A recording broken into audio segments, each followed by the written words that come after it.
গর্ভের সন্তান নয় তাই আব্রাহামকে পছন্দ করেন না গৌরী। মায়ের অবহেলা পেয়ে কি বাবা ঘেঁষা হয়ে উঠেছে ছোট্ট আব্রাহাম? শুন, শাহরুখ খানের নয়নের মণি তার ছোট্ট সন্তান আব্রাহাম খান। তবে গৌরীর গর্ভে তার জন্ম না হয় প্রথম থেকেই তাকে নিয়ে নানান কুমন্তব্য শোনা গিয়েছিল। কেউ বলেছিলেন সে শাহরুখ খানের পরকীয়ার সন্তান, কেউ আবার বলেছিলেন তাদের প্রথম সন্তান আরিয়ান খানের কোনো ভুল থেকে তার জন্ম। শোনা যায় গৌরী খান নাকি প্রথমে তাকে মেনে নিতেও চাননি, আর সেই কারণেই সে বড্ড বেশি বাবা ঘেঁষা।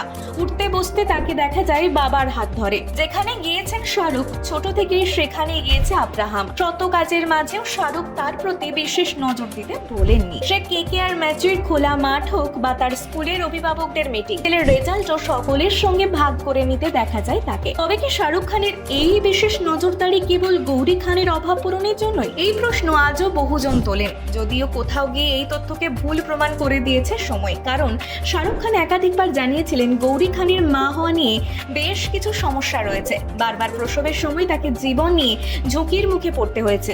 আর সেই কারণেই শাহরুখ খান যখন স্থির করেছিলেন যে তিনি তৃতীয় সন্তান নেবেন, তখন গৌরীর শরীরকে সমস্যার মুখে ঠেলে দিতে চাননি। বদলে তিনি সারোগেসির মাধ্যমে আব্রাহামের জন্ম দেওয়ার সিদ্ধান্ত নিয়েছিলেন। হ্যাঁ, নিন্দুকেরা তো নিন্দা করবেই, কিন্তু তাদের পরিবারের সমীকরণ যে ভীষণ সুন্দর তা বোঝাই যায়।